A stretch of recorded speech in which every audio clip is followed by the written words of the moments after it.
Hello guys, welcome to my YouTube channel. हमारा आज का जो टॉपिक है वो है Maxwell distribution law of velocity. Maxwell ने जो वेलोसिटी के लिए डिस्ट्रीब्यूशन लॉ दिया था, हम लोग उस पर डिस्कस करेंगे।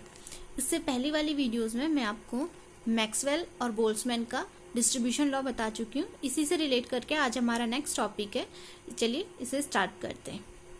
देखिए, हम क्या करेंगे, एक आइडल गैस मानेंगे जो कि वेसल में रखी गई है, जिस वेसल का वॉल्यूम क्या है, V है। तो Maxwell Boltzmann canonical distribution law के अकॉर्डिंग आपके नंबर ऑफ मॉलिक्यूल्स आयत एनर्जी सेल में आप इसे किस तरीके से दे सकते थे, Ni इज इक्वल टू ए ई की power minus beta epsilon i. Beta की वैल्यू क्या होती है, 1/kT। एप्सिलॉन आई क्या है, यहाँ पे एनर्जी है।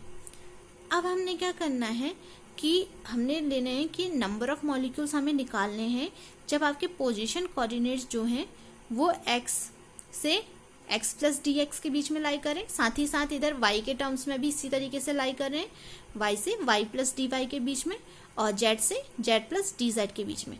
और उनका वेलोसिटी कंपोनेंट यहाँ पे क्या है, vx से vx plus D V X, vy से vy plus D V Y and vz से vz plus D V Z है। तो इस तरीके से आपकी इक्वेशन नंबर 1 क्या हो जाएगी, वहाँ पे आप ये 6 के 6 टर्म्स को क्या कर दोगे, इंट्रोड्यूस कर दोगे। याद रखना ये डी वी जेड क्या है, बहुत छोटी सी वैल्यू है। तो देखिए आपका इक्वेशन नंबर 1 कुछ इस तरीके से बन जाएगी। आप इसे क्या दे देंगे, इक्वेशन नंबर 2 नाम दे देंगे। अब इस वाले इसमें ये जो एप्सिलॉन आई है, ये क्या है, किसी एक मॉलिक्यूल की क्या है, एनर्जी है। तो एनर्जी आप किससे दे सकते हैं, हाफ mv²। v यहाँ पे क्या है, vx vy और vz कंपोनेंट्स में टूटा हुआ है, तो आपका एप्सिलॉन आई क्या बन जाएगा, half m vx² plus vy² plus vz²। आपने इसे क्या करा, इक्वेशन नंबर यहाँ पे 3 नाम दे दी। अब आप इक्वेशन नंबर 2 में देखेंगे हमें क्या करना है, इस a जो ये कांस्टेंट है इसकी वैल्यू निकालनी है। तो जब हमें इसकी वैल्यू निकालनी है तो हम क्या कर देंगे, इस इक्वेशन 2 को आप dx dy dz dvx dvy और dvz के रिस्पेक्ट में क्या कर देंगे, इंटीग्रेट कर देंगे। और साथ ही साथ एक चीज़ ध्यान रखेंगे कि जो टोटल नंबर ऑफ मॉलिक्यूल्स है वो क्या होते हैं, कांस्टेंट होते हैं और उसे हम क्या मानते हैं, n मानते हैं।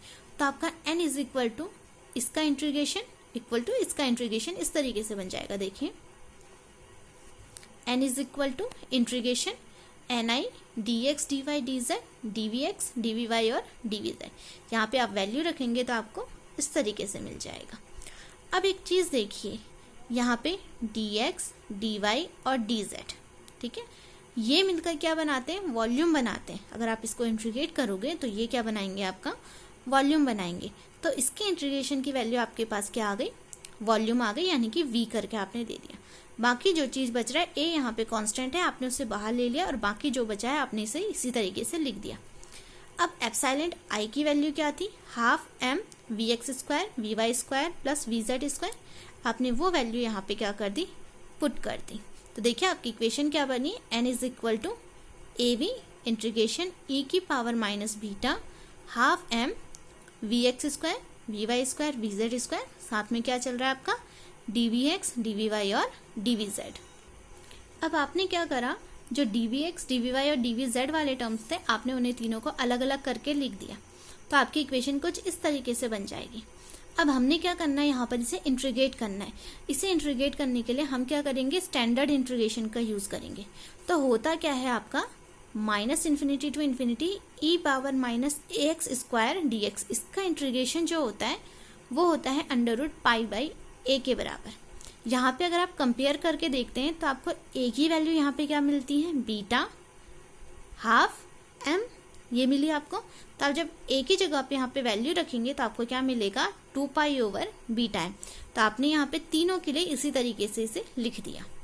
तो आपको क्या मिला, n is equal to A V 2π/m β, इसकी पावर कितनी, 3/2, क्योंकि ये क्या आ रहा है, 1/2 जो पावर है वो 3 बार आ रही है। तो आपकी n इज इक्वल टू ये बन गया। यहाँ से आप एक ही वैल्यू देखिए, तो एक ही वैल्यू क्या मिली आपको, n/v m β/2π 3/2। अब मैंने आपको पहले ही बता दिया था कि जो बीटा की वैल्यू होती है वो कितनी होती है, हाफ kT होती है।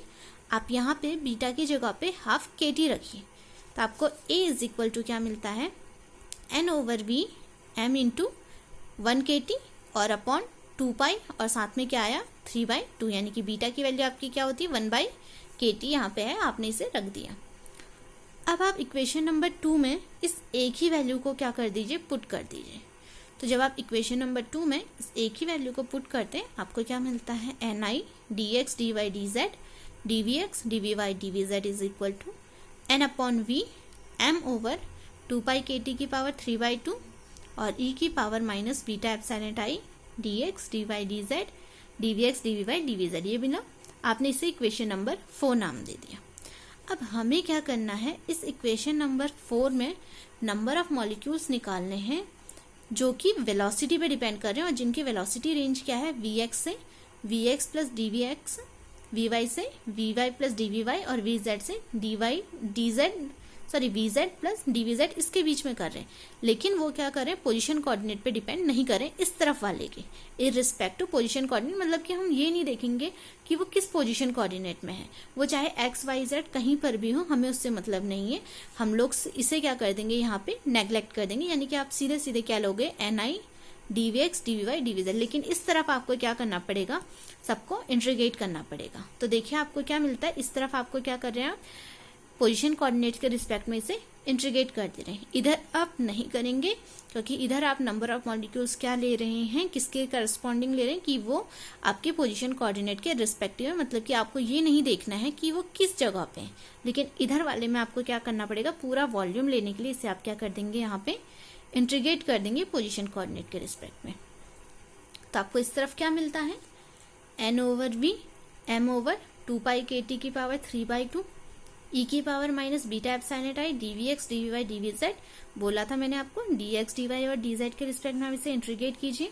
इसे जब आप इंटीग्रेट करेंगे ये वॉल्यूम बन जाएगा, इस वॉल्यूम से ये वॉल्यूम कैंसिल। आपको क्या मिलना है, देखिए ni dvx dvy dvz is equal to n m over 2 pi kt की पावर 3/2 e की power minus beta epsilon i dvx dvy dz। Epsilon i की वैल्यू रखिए यहाँ पे vx स्क्वायर vy स्क्वायर और vz स्क्वायर, और इसे नाम दे दीजिए आप इक्वेशन नंबर 5। अब हम क्या करेंगे, नंबर ऑफ मॉलिक्यूल्स निकालेंगे जिनके वेलोसिटी कंपोनेंट किस रेंज में है, vx से vx प्लस dvx के रेंज में। लेकिन वो क्या कर रहे हैं, vy और vz के हम उसे रिस्पेक्टिव ले रहे हैं, मतलब कि वो उस पर हम नहीं ले रहे हैं कि वो उधर किस टाइम पे। तो हम क्या कर देंगे, इस इक्वेशन को, जो इक्वेशन नंबर 5 आई थी, उसे vy और vz के रिस्पेक्ट में क्या कर देंगे, आप इंटीग्रेट कर दीजिएंगे। इधर वाला आपका vy और vz आपका नहीं रहेगा क्योंकि हम क्या कर रहे हैं, उसके रिस्पेक्ट में नहीं ले रहे हैं। लेकिन इधर आपको क्या करना पड़ेगा, उसे इंटीग्रेट करना पड़ेगा। तो आपने आगे dvx वाले टर्म तो इसी तरीके से उतार दी जिसमें vx है, लेकिन आप क्या कर रहे हैं, dvy वाले टर्म को इंटीग्रेट कर रहे हैं, तो आपका आएगा -∞ टू इन्फिनिटी e की power minus beta mv square upon 2 dvy, और इधर dvz वाला आया -∞ टू इन्फिनिटी e की power minus beta mvz square over 2 और dvz। इस तरीके से आया। आपने फिर इसे स्टैंडर्ड इंटीग्रल करके इसे यहाँ पे इंटीग्रेशन करा तो आपका आया √2 pi over m beta √2 pi over m beta. तो ये दोनों आपका मिलकर क्या बनाएंगे, ये देखिए, ये एक पावर बन जाएगी 2 पाई, बीटा की जगह पे आपने 1/kt रखा तो ये आया 1 नीचे, और kt इस तरीके से आ गया आपका। आपने यहाँ पे क्या करा, देखिए ये 3/2 है तो आप इसे क्या लिख सकते हैं, 1 + 1/2, यानी कि आपकी पावर क्या बन जाएगी, m ओवर 2 पाई kt, और यहाँ पे हाफ आ जाएगा, यानी कि m ओवर 2 पाई kt की पावर हाफ। आप इसे कैंसिल कर देंगे, देखिए m से m कैंसिल हो रहा है, 2 पाई kt से 2 पाई kt कैंसिल हो रहा है। तो आपका जो ni dvx निकल कर आ रहा है वो क्या निकल कर आ रहा है, n m over 2 pi kt half e की power minus m vx square over 2kt dvx। ये इक्वेशन नंबर 7। तो यही जो इक्वेशन नंबर 7 है, यही मैक्सवेल का डिस्ट्रीब्यूशन लॉ है वेलोसिटी के लिए, और ये हमें क्या बता रहा है कि नंबर ऑफ मॉलिक्यूल्स जिनकी एनर्जी एप्सिलॉन i है और जिसके x कंपोनेंट किसके बीच में लाई कर रहा है, vx से vx प्लस dvx के। अगर आपको यहाँ पे y कंपोनेंट के लिए निकालना है तो आपने जो यहाँ पर ऊपर करा था, यहाँ पे आप dx और dz vx और vz के रिस्पेक्ट में करेंगे इंटीग्रेशन, और उसे इररिस्पेक्टिव ले लेंगे। यहाँ पे vx और vz नहीं रहेगा, यहाँ पे vy रहेगा। तब आपका यहाँ पे क्या निकल जाएगा, y कंपोनेंट के टर्म्स में निकल जाएगा। अब देखिए प्रोबेबिलिटी हमने पढ़ी थी, तो अगर हम इस इक्वेशन की प्रोबेबिलिटी निकालें कि जो मॉलिक्यूल्स हैं हमारे एक्स कंपोनेंट के, वो उनकी जो वेलोसिटी रेंज है वो Vx से Vx प्लस dVx में रहेगी। इसकी अगर आप प्रोबेबिलिटी निकालते हैं तो आप क्या करते हैं, ni dVx यानी कि नंबर ऑफ मॉलिक्यूल जो इस रेंज में है upon total number of molecule. यहाँ देखें इस इक्वेशन को आप n से डिवाइड करेंगे तो n से n कैंसिल हो जाएगा, तो आपको प्रोबेबिलिटी क्या निकल कर आएगी, pvx dvx। इससे प्रोबेबिलिटी दिखाते हैं, ठीक है। तो m ओवर 2 kt की power half e power minus vx square over 2 kt dvx, ये आपकी क्या निकल कर आ गई, प्रोबेबिलिटी। और यहाँ पे अगर आप प्रोबेबिलिटी फंक्शन देखेंगे तो आपका pvx प्रोबेबिलिटी फंक्शन होता है, तो प्रोबेबिलिटी फंक्शन क्या निकल कर आएगा, m ओवर 2 kt की power half e power minus m vx square over 2 kt। ये हो गई हमारी टॉपिक मैक्सवेल डिस्ट्रीब्यूशन लॉ की बात। नेक्स्ट वीडियो में मिलती हूँ आपसे नेक्स्ट टॉपिक के संग, तब तक के लिए टेक केयर, गुड बाय।